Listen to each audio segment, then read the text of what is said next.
केशवपुर गांव का रहने वाला कमलेश बहुत ही गरीब किसान था। उसकी पत्नी और 2 बेटियों की जिम्मेदारी उसी पर थी। घर का खर्चा चलाने के लिए वो अपनी छोटी सी जमीन पर खेती किया करता था, लेकिन खेती में उसकी आमदनी कम और लागत ज्यादा लगती थी, जिसके कारण उसका गुजारा बहुत मुश्किल से हो रहा था। एक रोज उसकी पत्नी कविता कहती है, सुनिए जी, खेती करने से तो कोई फायदा नहीं हो रहा, आप कोई दूसरा काम क्यों नहीं करते? कविता, सब्र रखो, सब ठीक होगा। और वैसे भी मुझे खेती के अलावा और कोई काम कहाँ आता है। और तुम देखना, इस बार मैं अपने खेत में गेहूं चावल की जगह फूल गोभी की खेती करूँगा। फूल गोभी की खेती? पर क्यों? अचानक अनाज छोड़कर आप सब्जी की फसल क्यों उगाना चाहते हैं? क्योंकि मंडी में फूल गोभी के भाव बढ़े हुए हैं, इसीलिए फूल गोभी की खेती करना हमारे लिए फायदेमंद होगा। मुझे आप पर पूरा भरोसा है जी। ठीक है, फिर अब से फूल गोभी की खेती करने में मैं भी आपकी मदद करूंगी।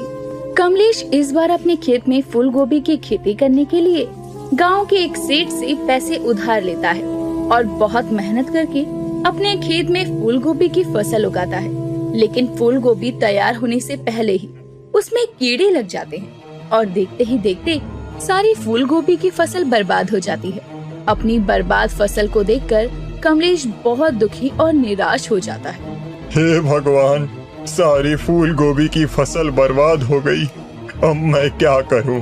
इसके लिए मैंने इतना कर्जा लिया था, उसे कैसे चुकाऊंगा?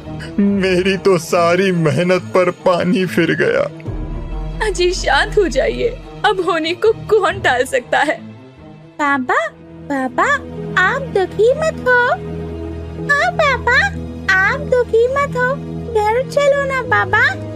चंदा और मीना अपने पिता के आंसू पोंछती हैं। रात के समय कमलेश के घर में अन्न का एक दाना नहीं था। इसी तरह कविता अपनी दोनों बेटियों को सुला देती है और कुछ देर में उसकी भी आंख लग जाती है। आधी रात के समय अपनी पत्नी और बेटियों को कमलेश आखिरी बार देखते हुए घर से बाहर निकल गए।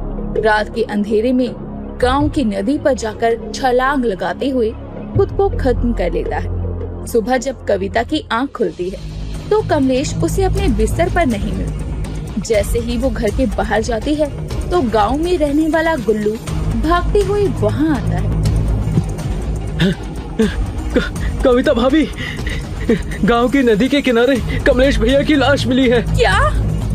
कविता भागते हुए गांव की नदी के पास पहुंचती है और उसके पीछे उसकी बेटियां भी आती है। कमलेश की लाश को देखकर वो फूट फूट कर रोने लगती है। हे भगवान, ये आपने क्या किया? अब हमारा क्या होगा?